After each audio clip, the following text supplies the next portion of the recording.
Hello and welcome to the President's Table. My name is Dan Jones, the President of Texas A&M University-Commerce. Hope that all of our viewers had a wonderful Thanksgiving. I know that we had a house full of family guests out at the house and just had a marvelous time. And now we're in full gear for the upcoming holiday season. And that's, I guess, the topic of our first segment here on the President's Table. Our guests for the first segment are Dr. Chris White, head of the Department of Music, and Dr. Randall Hooper, who is the Director of Choral Activities. So welcome to both of you. Thank you. Thank you for joining us. And I know that we have our annual Music Gala coming up in a few weeks. And Randy, can you tell us a little bit about what to expect? Sure. This is our third annual gala, and it will be, we've kind of started some traditions. We're going to end with the finale that we've ended with the last couple of years, which is a medley of Christmas carols performed by the Wind Ensemble and Chorale. And the Wind Ensemble will perform, it's become a tradition to perform the night before Christmas with Dr. White narrating. Everybody seems to enjoy that. And then the main attraction, Jazz Band and Panamation Steel Drum Ensemble will be performing, along with various chamber ensembles from the department. This is the first year we've done the program 2 nights, and because of that we're enabling more chamber ensembles to be able to perform. So each night will be a little different with different groups performing at various nights. So one night you might hear the flute ensemble, and the next night you might hear a saxophone ensemble. Oh, that'll be fun. Yeah. Now I know the new performance hall gives you a lot of flexibility in terms of staging and production and so forth. Without giving anything away, can you talk a little bit about the way that's going to work? Yeah, there will be performances that will come from the main stage, and then there are 4 side parterres that we'll utilize, so the chamber groups will be in those side parterres, and we've worked out special lighting so we can light those areas. So there'll be a group set up in one of the side parterres while another group is performing on stage, and then it'll be a seamless program going back and forth between those 5 performing places. But also during the concert, curtains and different configurations will be changed to change the acoustic for every group that will be performing. So it's got a great, lots of variety in how we can set it up. It's really a great performing space. I know we saw some of that at the dedication a few weeks ago, and the amazing thing to me was how it would just move from one number to the next and then a speaker. And you knew that there was a lot of stuff going on behind the scenes, or sometimes not even behind the scenes, but just kind of in darkness. Yeah. But you don't notice that because you know your attention is directed. Yeah, the hall was put together so well to lend itself to those kinds of performances. It's really great to be in there and get to do that. Yeah, and really run it through its paces. Right. Well, how much are the tickets, and how can our viewers get hold of them? Tickets are $10 for adults and $7 for school-age children, kindergarten through 12th grade. And they can be purchased in the music office by calling our number at 903-886-5304. And the concert is December 9th and 10th, so next weekend. Okay, coming right up. Can they order them online? And they can order them online. They can email me directly and find that through our website, or email our secretary, Nancy Melton. Yes. Great. Well, I know it'll be a great event, and we're all looking forward to it. Now, another big event coming up in early spring will be when the Wind Ensemble and the Chorale will be performing at Carnegie Hall in New York City, and this will be on February 28th. Now, how did this opportunity come into being, and what events will we see surrounding the event itself? There's a general director and artistic director of a company called Distinguished Concerts International, which is basically an agency that produces concerts in international world-class performance venues. And they contacted us and invited us to submit a recording and a concert proposal for consideration for their production. And after we sent our CD and our proposal, they were very enthusiastic about putting together a concert for us in Carnegie Hall. So that's kind of how the event came about. And from that point on, we've been working with them to plan the event as far as travel and actually what we will produce on stage.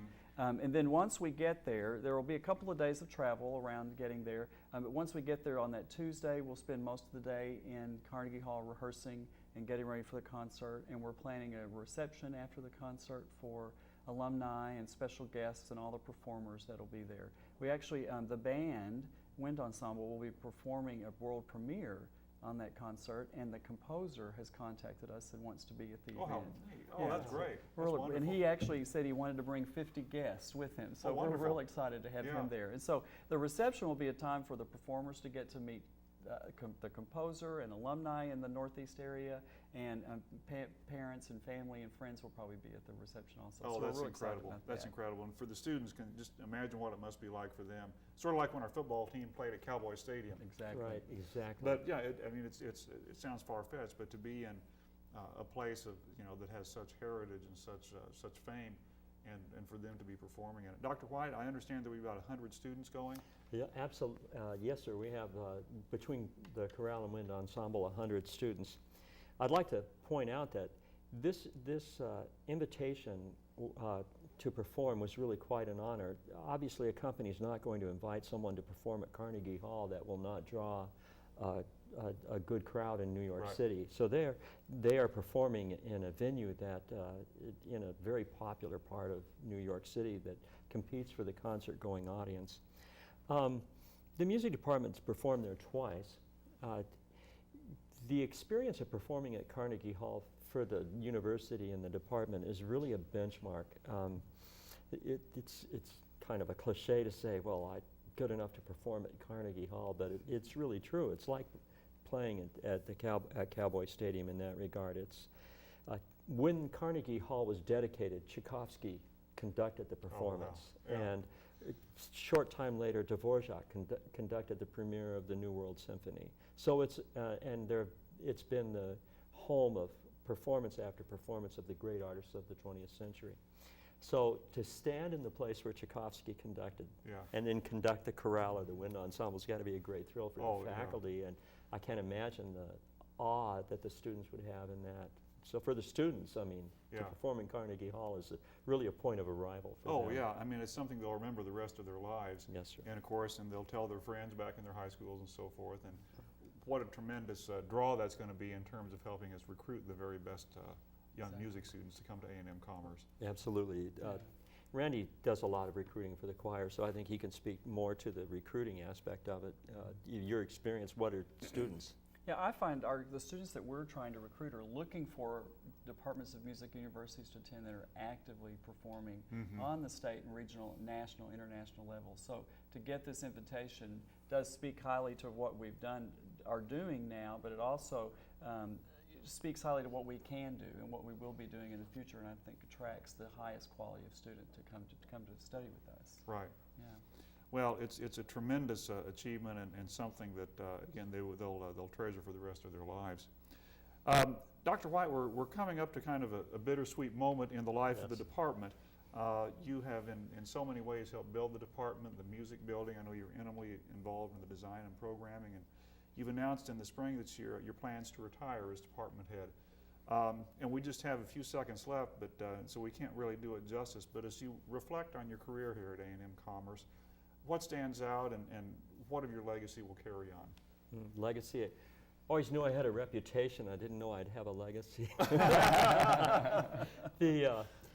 Seriously, I think that the legacy would be, if there is indeed a legacy, it would be in two parts. I think it was that I continued the focus and the reputation that the university and the department had on music education. We're one of the best locations in the region in terms of training quality music teachers. And we focused on that with a strategic plan that I hope continues.